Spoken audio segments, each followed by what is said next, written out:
নমস্কার, আমি তোজোর মা নিপার গৃহকোণে আপনাদের স্বাগত। সকলকে অনেক অনেক অভিনন্দন আমার এই ছোট্ট চ্যানেলের সাথে থাকার জন্য।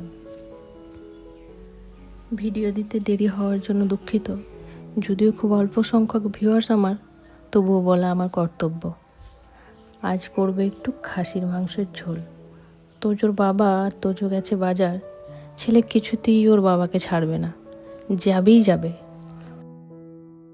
তার মধ্যে আমিও কিছু কাজ সেরে নিচ্ছি। আচ্ছা, আপনারা কেউ কাঁচা দুধের সরের ঘি করেন? করলে জানাবেন। খুব সোজা, কড়াইয়ে দেওয়া আর ঘি হলেই নামানো, ব্যাস। আর সুস্বাদুও খুব হয় এই ঘি। একা হাতে সব কিছু করতে হয় তো, তাই অল্প অল্প করে করি। এই রান্নাঘরটি দেখছেন, এটি আমার নিজের হাতে তৈরি করা। ভীষণ শখ ছিল মনের মতো এক রান্নাঘরের।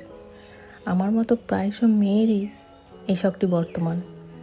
রান্নাঘরে এখনও অনেক কিছু বাকি আছে, আপনাদের ভালোবাসা পেলে ক্রমশ প্রকাশিত হবে। রান্নাবান্না বা খাওয়া দাওয়া আমি খুব ঘরোয়াভাবেই পছন্দ করি। নিজের হাতে যেভাবে পারি সেভাবে করার চেষ্টা করি।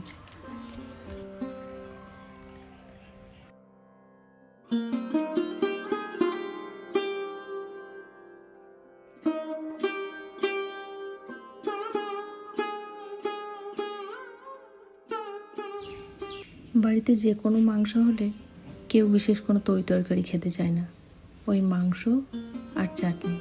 যেহেতু বাড়িতে গরুর দুধ বেশি বেশি থাকে, তাই দই বসানো হয়। আর আমার ছেলের রোজ দই হলে ভীষণ খুশি। বছরে প্রথম আম পেরেছি চাটনি করব বলে। এবারে ফলন কম, বোধহয় আমের দামটা একটু বেশি হবে। বেশিরভাগ গাছের মুকুলি সব ঝরে গেছে।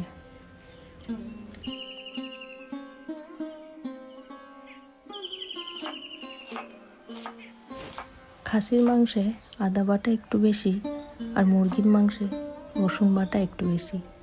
এটি প্রায় সবাই জানেন সোশ্যাল মিডিয়ার বদৌলতে। তবে এটা আমি অনেক আগে থেকেই জানতাম।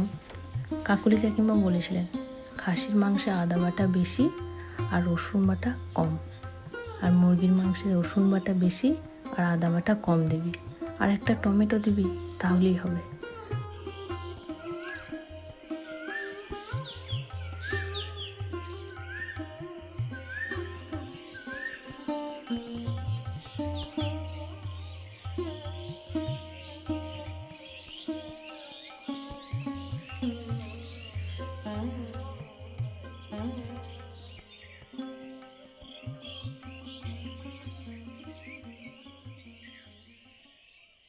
আমাদের বাড়ির যে কোনো রান্নাতে গরম মশলা ব্যবহার করি না, শুধু ওই বিরিয়ানি বা ফ্রায়েড রাইস করার সময় খাই। আদা আর ধনে আমরা একটু বেশি খাই, আর 12 মাস 30 দিনই বাটা মশলা ব্যবহার করি। গুঁড়ো কোনো মশলাই আমাদের বাড়িতে আসে না, শুধু হলুদটা ছাড়া।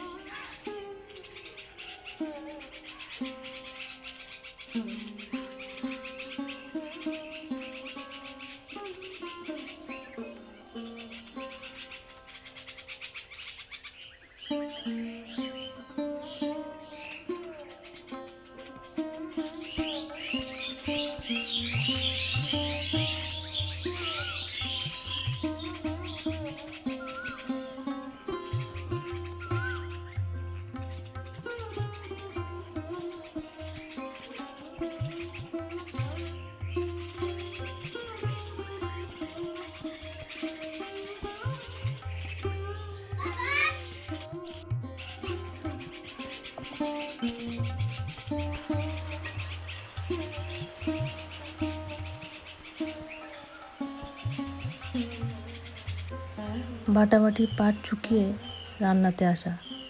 ভাত আমাদের বাইরে রাখাই হয়।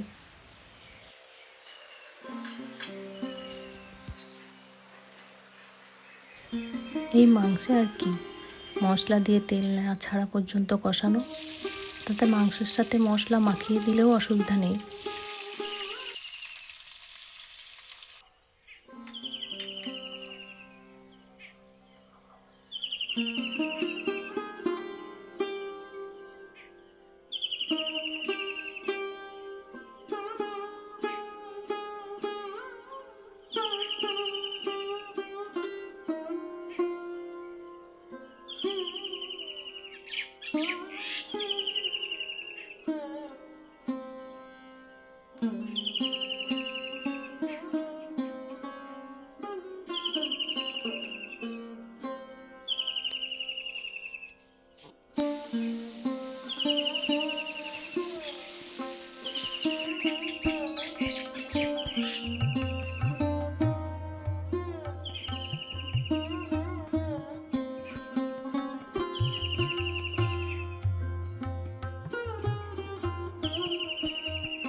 তেল ছেড়ে দিলেই রেডি প্রেসার কুকারে দেওয়ার জন্য। প্রেসার কুকারে দেওয়ার আগে অবশ্যই কুকারে একটু তেল লাগিয়ে নেবেন। হয়তো অনেকে জানেন এতে কুকারের গায়ে হলুদের দাগ লাগে না। আমি মোচা আর এঁচোড় রান্না করতে গিয়ে শিখেছিলাম। আমি কিন্তু পুরো মশলাটা দিয়েছি। কুকারে গরম জল দিয়ে মাংস দিয়েছি। অবশ্য ঠান্ডা জল দিলেও হবে, সময় বেশি লাগবে। আর ঠান্ডা জল দিলে জল ফুটতে শুরু করবে, আর পরিমাণ মতো নুন দিয়ে ঢাকনাটা লাগিয়ে দেব। ব্যাস, সিটি ওঠার অপেক্ষা। এরপর বেশি আঁচে কুকার বসিয়ে সিটি দেবেন না, তাতে যে কোনো রান্নাই হোক স্বাদের কিছুটা কমে যায়। এটা আমার ক্ষেত্রে আগে হয়েছে, তাই এখন কম আঁচে একটা সিটি দিই। তারপর আধ ঘন্টা কুকারের ভাপ কমে গেলে খুলি। এই রসগোল্লা আর দই দেখছেন, এগুলো আমি বাড়িতে বানিয়েছি, খাঁটি আখের গুড়ে। এদিকে আখশাল বসে। আমার ছেলে এ বসে খুব পার্টিকুলার, মাটির পাত্রে দই খাবে, তাই ওর জন্য দুটো বাটিতে বসিয়েছি। ও নিজের হাতেই খায়। মাছের কাঁটা আর মাংসের হাড়ির জন্য আমাকে বসে থাকতে হয়, আর বলবে খুব খাবো খুব খাবো, দিয়ে খাবে এক পিস, তারপর বলবে আর ভালো লাগছে না। ওর ডিম খুব পছন্দের, দুবেলা করে ডিম দাও, খুব খুশি। ও কিন্তু 3 বছর বয়স থেকে নিজে হাতে খায়, তবুও আমি পাশে বসে থাকি, এটা ওটা পাতে তুলে দিই। বাঙালি মা হলেও আমার মতে বাচ্চাদের অল্প বয়স থেকে নিজে হাতে খাওয়া ও সাঁতার শেখানোটা উচিত।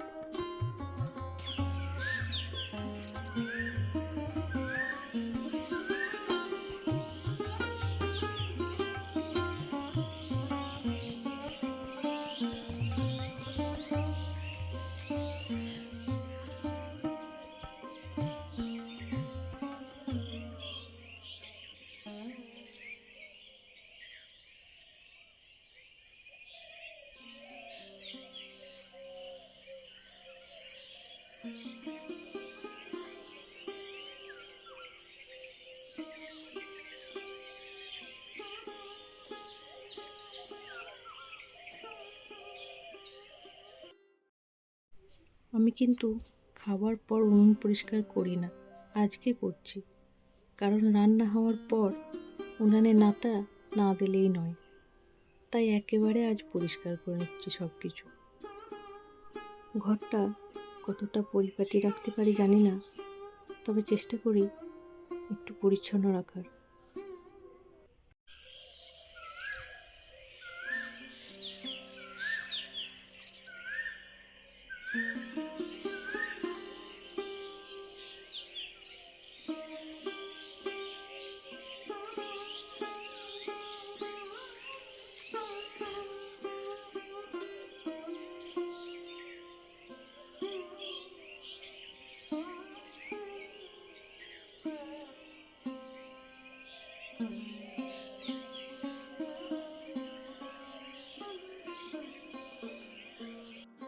তেল দেওয়ার জন্য কুকারের গায়ে একটুও হলুদ ভাব নেই, একেবারে স্বচ্ছ।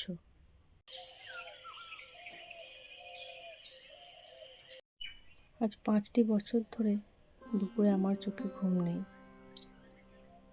বই বিয়ের পর পড়া হলেও ছেলে হওয়ার পর আর পড়া হয়ে ওঠেনি, তাই আজও শ্রীকান্তের 6ষ্ঠ অধ্যায়ে আটকে আছি। অন্যদিনে দুপুরগুলিতে আমি আমার কাজ সারি, আর না হলে ছেলের সাথে খেলা বলতে ওর জাহাজ বোঝাই করা প্রশ্ন থাকে, তার সমাধানে বসতে হয়। এই যেমন এখন শরৎচন্দ্রবাবুর ছবি দেখে বলছে, মা ওর চুলগুলো কি কেউ আঁচড়ে দেয়নি? ওর মায়ের কি আমার মায়ের মতো সরু চিরুনি নেই?